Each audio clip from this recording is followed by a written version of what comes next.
and I need you, and I miss you. Perkenalkan, nama saya Satika dengan NIM 212439 Dan saya Cindy Ayu dengan NIM 21243114. Pada kali ini kami akan membahas tentang sejarah pembaruan Islam di Mesir. Bye! A few moments later.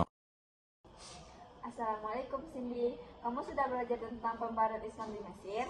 Waalaikumsalam Tika, sudah sedikit, tapi aku masih bingung apa sebenarnya pembaruan muncul. Jadi, pembaruan Islam di Mesir muncul karena beberapa faktor. Yang pertama itu, posisi Mesir yang strategis membuatnya sering berinteraksi dengan Eropa. Yang kedua, Mesir mengalami kemunduran dalam bidang politik, militer, dan pendidikan akibat lemahnya pemerintah Utsmani. Selain itu, kedatangan Napoleon di Mesir pada tahun 1798 membawa pengaruh ilmu pengetahuan barat sehingga masyarakat mulai sadar bahwa mereka tertinggal. Oh, jadi karena tertolak karena pengaruh barat ya. Lalu apa saja bentuk pembaruannya? Itu sangat banyak. Pembaruan dilakukan dalam bidang militer, pendidikan, ekonomi, dan pemerintahan. Misalnya, modernisasi angkatan bersenjata, pembangunan sekolah-sekolah modern, pengiriman pelajar Mesir di Eropa, serta reformasi administrasi dan industri. Aku pernah dengar tokoh pentingnya itu Muhammad Ali Pasha ya. Betul, Muhammad Ali Pasha adalah gubernur Mesir yang dianggap sebagai bapak pembaru modern di Mesir.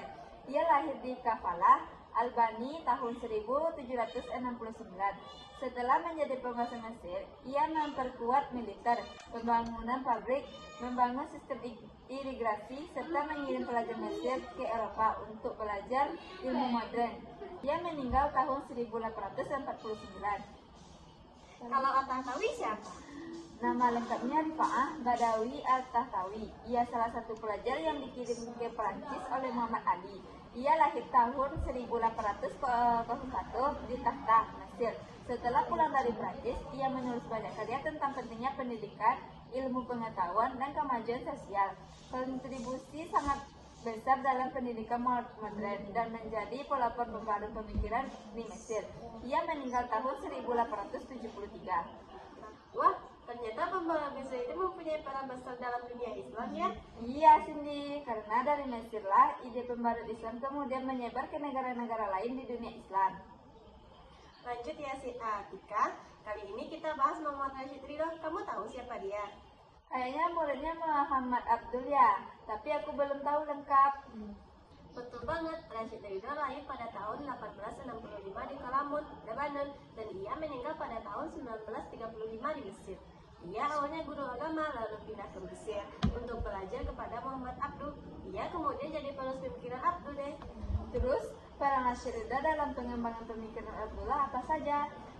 Dia melanjutkan gagasan modernisasi Abdul dalam bidang politik, pendidikan, dan teologi. Ridho juga menekankan pada kebangkitan khilafah dan pentingnya kembali kepada ajaran Al-Quran murni, tetapi tetap terbuka pada modernisasi.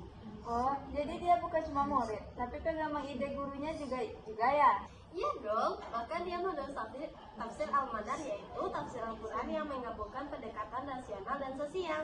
Tafsir ini awalnya berupa kumpulan pembelajaran Muhammad Abdul yang kemudian dikembangkan dan diterbitkan oleh Ridho.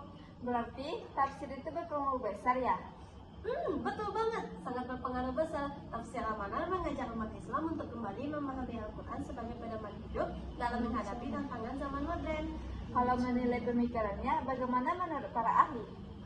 Pemikiran Ridho dianggap memperkuat gerakan reformasi Islam, tapi sebagian menilai di akhirnya hidupnya ia lebih condong ke arah konservatif, terutama isu politik dan khilafah. Oh begitu, selain Ridho, siapa lagi tokoh pembaruan di Mesir?